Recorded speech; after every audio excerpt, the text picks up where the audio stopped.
Hello again and welcome to another edition of Suds and Country. Hi, I'm Herb Suds and welcome to the show. We're in Easton, Pennsylvania at the Pez Museum. We have Pauline right here. She's helping us out here today. Elizabeth, how you doing? Fine, thanks. Thanks for having me again. Welcome to the show, everybody. And Kevin, founder and co-owner of the Pez Museum here in Easton. Tell us about what's going to be on the show today. We have a very unique display of vintage Pez dispensers and also custom-made Pez dispensers here in our museum in Easton. It's all here. How long has the museum been here? We opened July 12th of last year, 2003, and since then we're opened every day but Monday, and it has really just taken off. We've had a great response from the crowd. Great. And how many other Pez museums are there in the world? There's only one other Pez museum in the world. Actually, we were standing outside the largest Pez museum in the world, the other one being in San Francisco. The gentleman has a very nice collection, but we have the greatest displays of Pez dispensers in the world. Kevin, I understand you can also buy Pez inside? Absolutely. We have a gift shop along with our museum, and you can find hard-to-find Pez dispensers from Europe, and also all the Pez dispensers that are made and released here in domestic United States. Okay, well, I'm looking forward to finding some very special Pez for everyone today. So, great. Why don't we go in and see what's going on? Thank you. We're standing in front of the scary section of the Pez Museum, and Kevin's going to be telling us a little bit about that. Kevin! What we have here is our haunted house that has a number of vintage and creative Pez dispensers amongst it.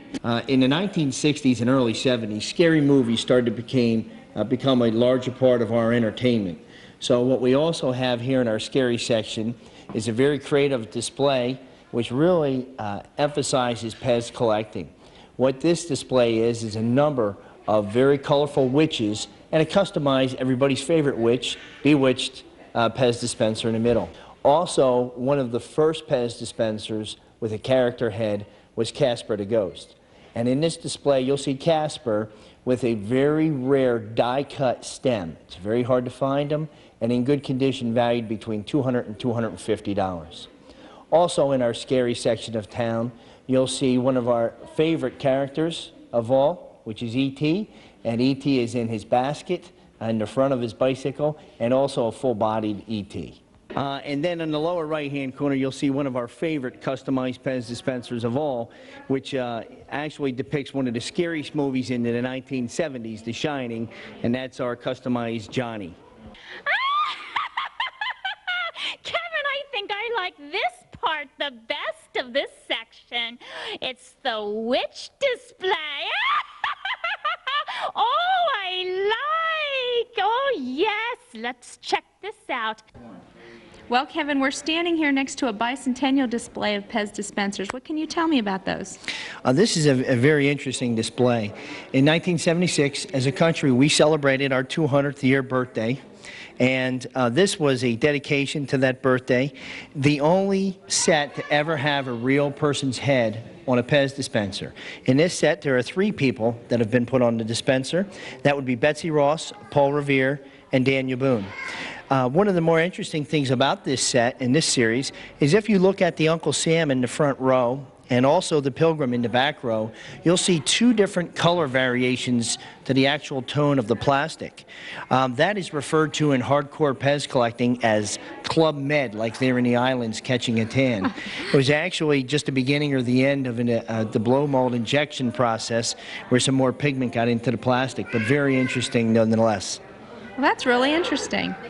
All right, we're standing in front of an American Hero Pez dispenser display, and Kevin's going to tell us a little bit about it.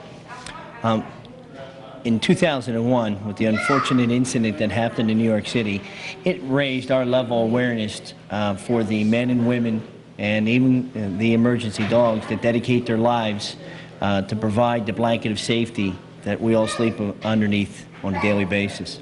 What we have here is an Emergency Hero set. It was a special set that was introduced in August of 2003 with 12 different dispensers. As you'll see, 2 of the dispensers are African-American dispensers and are extremely rare and hard to find.